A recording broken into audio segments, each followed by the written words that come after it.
zur Ruhe dann komm. Dann betracht ich's Leben naiv und manchmal voller Grimm. Ich bring den Besenboy vom Sick und rett der Königin, bevor ich mit die 7 Schwaben zusammen bin.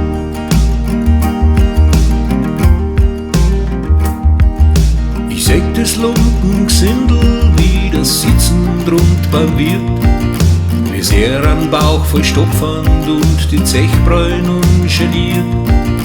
Dann find ich auf dem Weg zum Schloss noch die zertanzten Schuhe, die er vergeblich sucht, der Königsbub.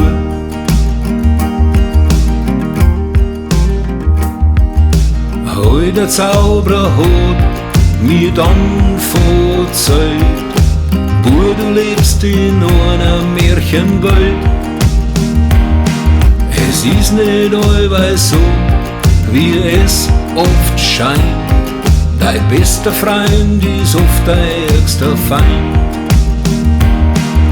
Er sagt, er kannt mich aus dem Tiefschlaf heim, doch nicht umsonst, ich muss da was zahlen.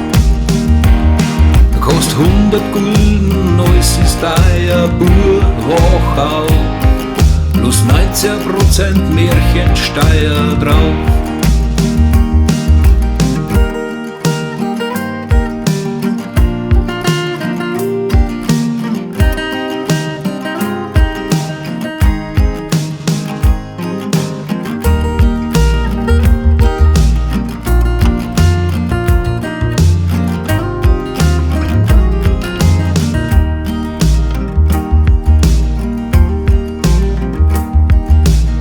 Spazieren durch Weide, bunte, wundersame Welten.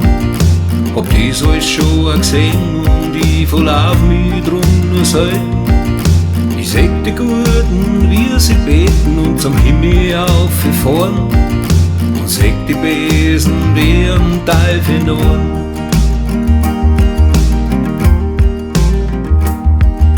Ich seh die armen Kinder und ich seh die armen Leid, die trotzdem noch ihr letztes Hemd geben ohne jeden Neid.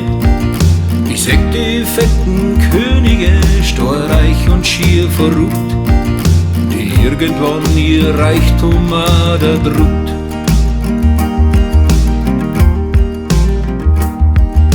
Heu der Zauberer hat mir dann verzeiht: Bub, du lebst in einer Märchenwelt.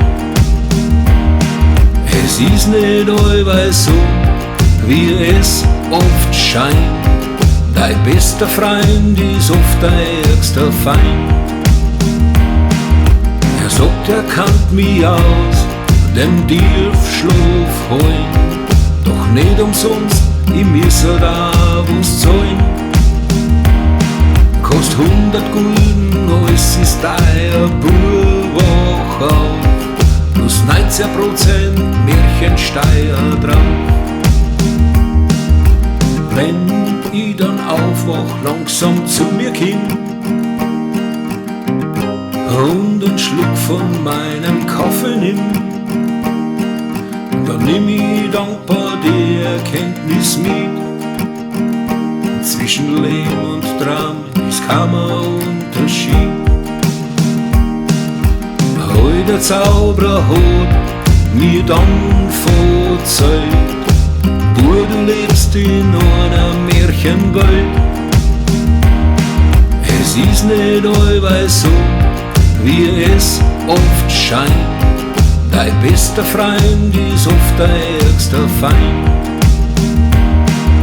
Er sagt, er kannt mich aus dem Tiefschlaf heim, doch nicht umsonst, ich muss da was zahlen. Kostet 100 Gulden, alles ist dein Buch auf, plus 19% Märchensteuer drauf.